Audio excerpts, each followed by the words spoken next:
വാതിലുകൾ എത്ര ഭദ്രമായി അടച്ചാലും ആ രാത്രിയിൽ കേരളം ഭയന്നു വിറച്ചു.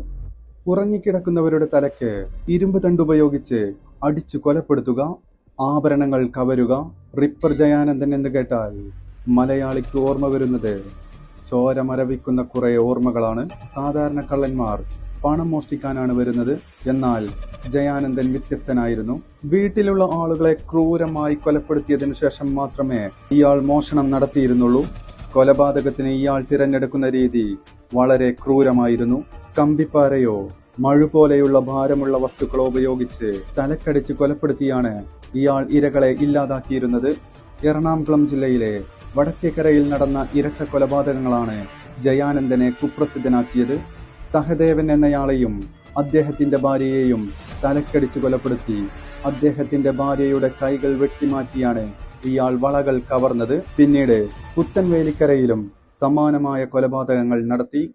ഓരോ തവണയും കൃത്യമായ തെളിവുകൾ അവശേഷിപ്പിക്കാതെ ഇയാൾ കടന്നുകളയാൻ ശ്രമിച്ചിരുന്നു. ഒടുവിൽ ഒരു മോഷണത്തിനിടയിലാണ് ഇയാൾ പോലീസിന്റെ പിടിയിലാകുന്നത്. എന്നാൽ അവിടെയും അവസാനിച്ചില്ല ട്വിസ്റ്റുകൾ. അതീവ സുരക്ഷയുള്ള പൂജപ്പുര സെൻട്രൽ ജയിലിൽ നിന്നും വസ്ത്രങ്ങൾ ഉപയോഗിച്ച് കയറുണ്ടാക്കി ഇയാൾ മതിൽ ചാടി രക്ഷപ്പെട്ടു. കുറച്ചു കാലം ഒളിവിൽ കഴിഞ്ഞെങ്കിലും പോലീസ് ഇയാളെ വീണ്ടും വലയിലാക്കി. ഇന്ന് ജയാനന്ദൻ ജയിൽ ശിക്ഷ അനുഭവിക്കുകയാണ്. പഴുതടച്ച പോലീസ് അന്വേഷണമാണ് ഇയാളെപ്പോലെയുള്ള ഒരു കൊലയാളിയെ നിയമത്തിന് മുന്നിൽ എത്തിച്ചത്. ഈ കഥയെക്കുറിച്ച് നിങ്ങൾ കേട്ടിട്ടുണ്ടോ? ഈ വീഡിയോക്ക് കമന്റ് ചെയ്യുക. ഇതുപോലെയുള്ള സൈക്കോ കില്ലർ സ്റ്റോറികൾക്കായി ആഡ് ലൈഫ് വ്ലോഗ്സ് എന്ന ഈ ചാനൽ സബ്സ്ക്രൈബ് ചെയ്യുക.